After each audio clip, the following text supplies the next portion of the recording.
Bismillahirrahmanirrahim. Assalamualaikum warahmatullahi wabarakatuh. Baiklah, perkenalkan nama saya Umi Dwi Oktaviani. Pada video kali ini saya akan mencoba menjelaskan tentang algoritma backpropagation. Yang pertama, apa itu algoritma backpropagation? Backpropagation adalah algoritma pembelajaran untuk memperkecil tingkat error dengan cara menyesuaikan bobotnya dengan berdasarkan perbedaan output dan target yang diinginkan. Backpropagation juga merupakan sebuah metode sistematik untuk pelatihan multilayer JST. Backpropagation dikatakan sebagai algoritma pelatihan multilayer karena backpropagation memiliki 3 layer dalam proses pelatihannya, yaitu yang pertama input layer, kedua hidden layer, dan yang ketiga itu ada output layer. Selanjutnya, backpropagation ini merupakan perkembangan dari single layer network, jaringan layer tunggal yang memiliki 2 layer, yaitu input layer dan output layer. Dengan adanya hidden layer pada backpropagation dapat menyebabkan besarnya tingkat error pada backpropagation lebih kecil dibandingkan tingkat error pada sinyal layer network. Untuk algoritma backpropagation, inisialisasi bobot, ambil bobot awal dengan nilai random yang cukup kecil. Kerjakan langkah-langkah berikut selama kondisi berhenti bernilai false untuk setiap pasangan elemen yang akan dilakukan pembelajaran. Kerjakan feed forward. Yang pertama, tiap-tiap unit input X1, di mana I sama dengan 1, 2, 3, dan seterusnya, menerima sinyal X1 dan meneruskan sinyal tersebut ke semua unit pada lapisan yang ada di atasnya, atau lapisan tersembunyi. Yang kedua itu ada step unit. Tiap-tiap unit tersembunyi ZJ menjumlahkan sinyal-sinyal input berbobot dengan persamaan atau dengan rumus Z dan J sama dengan V0J ditambah sigma N I sama dengan 1 XI dikali VIJ. Gunakan fungsi aktivasi untuk menghitung sinyal outputnya ZJ sama dengan F atau fungsi Z in J. Dan kirim sinyal tersebut ke semua unit lapisan atasnya atau lapisan output. Langkah selanjutnya, tiap-tiap unit outputnya YK, di mana K sama dengan 1, 2, dan seterusnya, diperoleh dengan menjumlahkan sinyal-sinyal input berbobot dengan persamaan atau dengan rumus Y in K sama dengan W0K ditambah sigma P I sama dengan 1 dikali Z I dikali WJK. Gunakan fungsi aktivasi untuk menghitung sinyal outputnya, yaitu YK sama dengan F dikali Y in K. Dan kirimkan sinyal-sinyal tersebut ke semua unit lapisan atasnya, lapisan output. Selanjutnya, tiap-tiap unit output YK menerima target pola yang berhubungan dengan pola input pembelajaran. Hitung informasi errornya dengan persamaan delta K sama dengan TK dikurangi YK dikali dengan fungsi aksen Y in K. Kemudian hitung koreksi bobot yang nantinya akan digunakan untuk memperbaiki nilai WJK dengan persamaan delta WJK sama dengan delta alpha K dikali ZJ dan delta B2K sama dengan delta alpha K, di mana WJK baru sama dengan WJK lama ditambah delta WJK dan B2K baru sama dengan B2K lama ditambah delta B2K. Selanjutnya, tiap-tiap unit tersembunyi ZJ di mana J sama dengan 1, 2, dan seterusnya menjumlahkan delta inputnya dari unit-unit yang berada pada lapisan atasnya. Kalikan nilai ini dengan turunan dari fungsi aktivasinya untuk menghitung informasi error dengan persamaan atau dengan rumus delta J sama dengan delta in J fungsi aksen Z in J.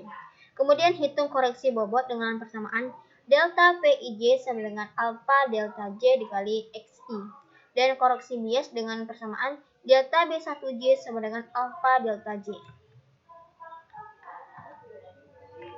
Dan untuk VIJ baru sama dengan VIJ lama ditambah delta VIJ dan BIJ baru sama dengan BIJ lama ditambah delta BIJ.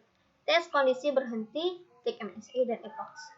Turunan fungsi aktivasi di mana sigmoid dengan persamaan fungsi aksen X sama dengan sigma F X dikali dengan 1 dikurang Fx.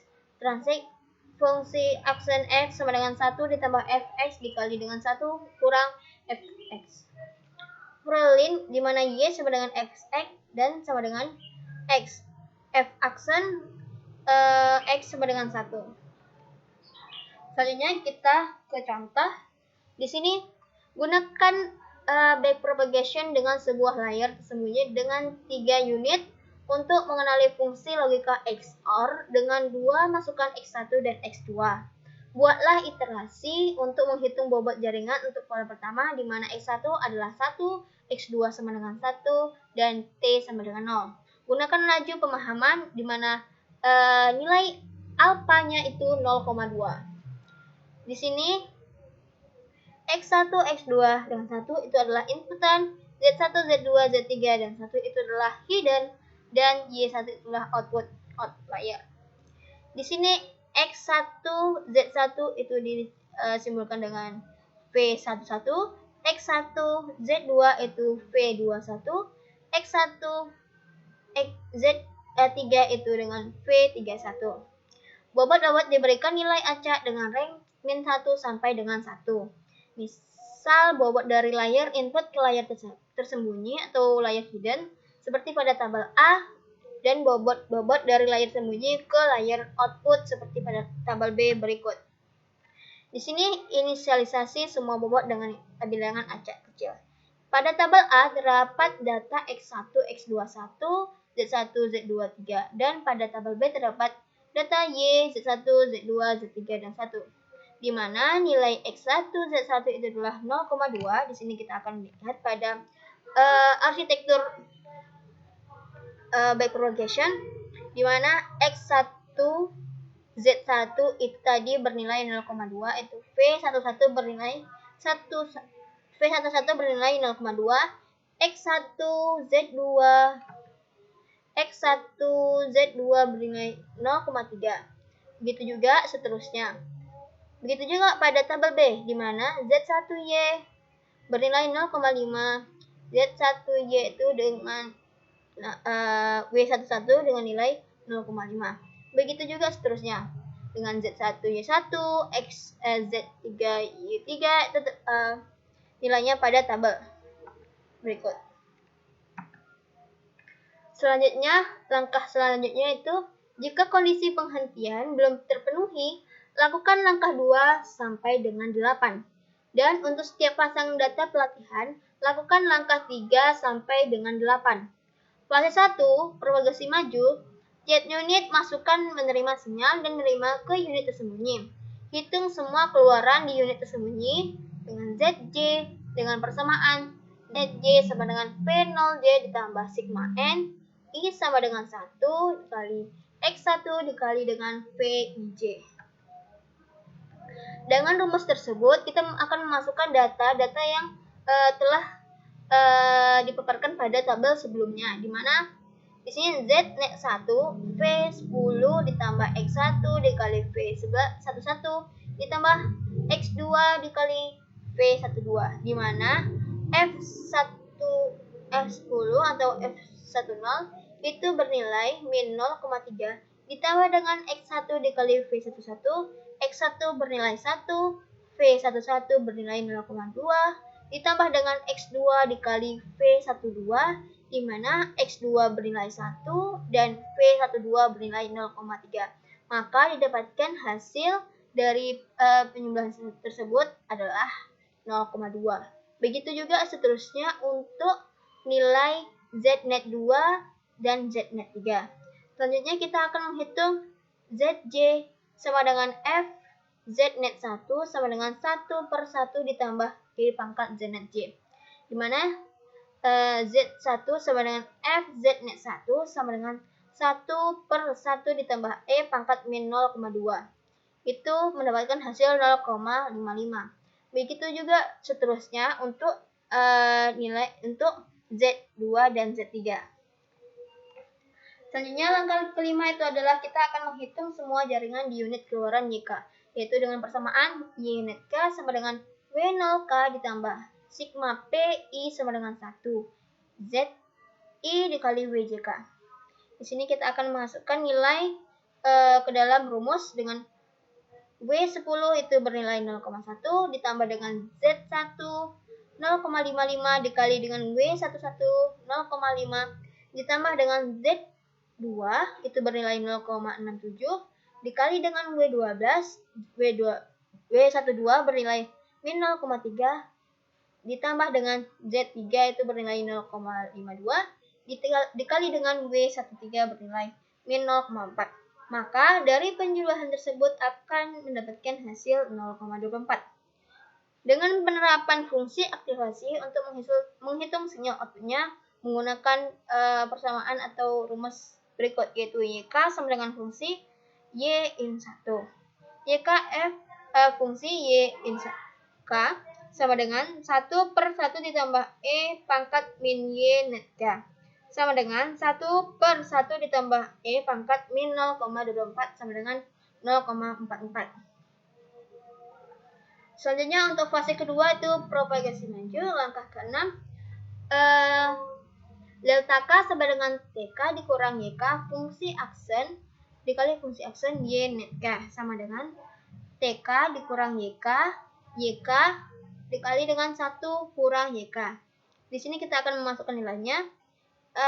TK T1 dikurang Y1, T1 bernilai 0 dan Y1 bernilai 0,44 dikali dengan YK yaitu Y1 bernilai 0,44 dikali dengan 1 dikurang dengan YK bernilai 0,44. Maka mendapatkan hasil min 0,11 atau min 0,11. Selanjutnya kita akan menghitung dengan persamaan delta WJK sama dengan alpha delta K dikali ZC.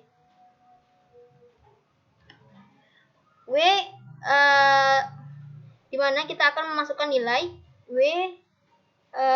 delta W10 alpha delta 1. Kita masukkan nilai alpha. Nilai alpha itu nilai yang sudah ditentukan pada soal sebelumnya dengan nilai 0,2 dan delta 1 bernilai min 0,11 dikali dengan 1.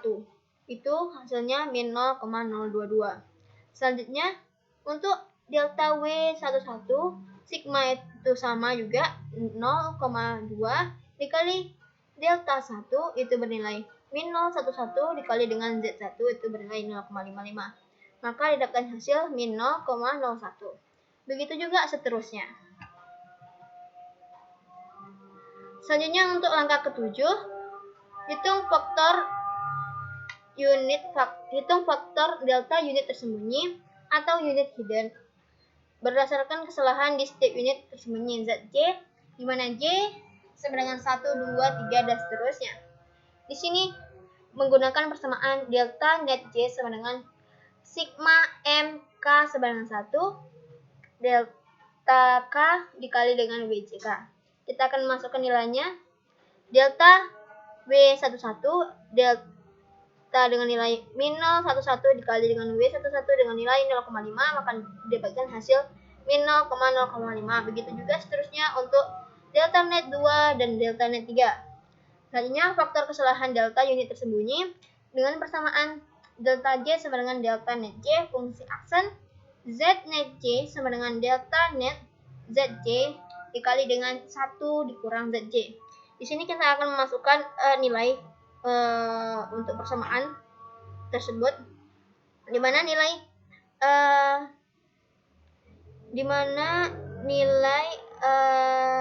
delta 1 sama dengan net 1 adalah min 0,055 dikali dengan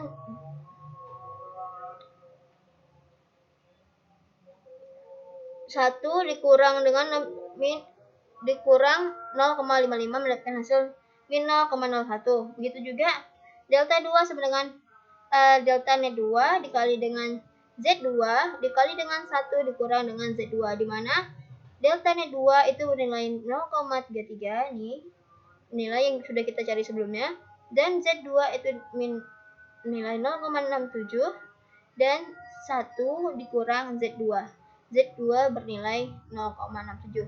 maka didapatkan hasil 0,01. Begitu juga untuk 0,3, kita tinggal memasukkan nilai ke dalam rumusnya. Selanjutnya kita akan menghitung delta VJ1 sama dengan alpha delta J dikali X1.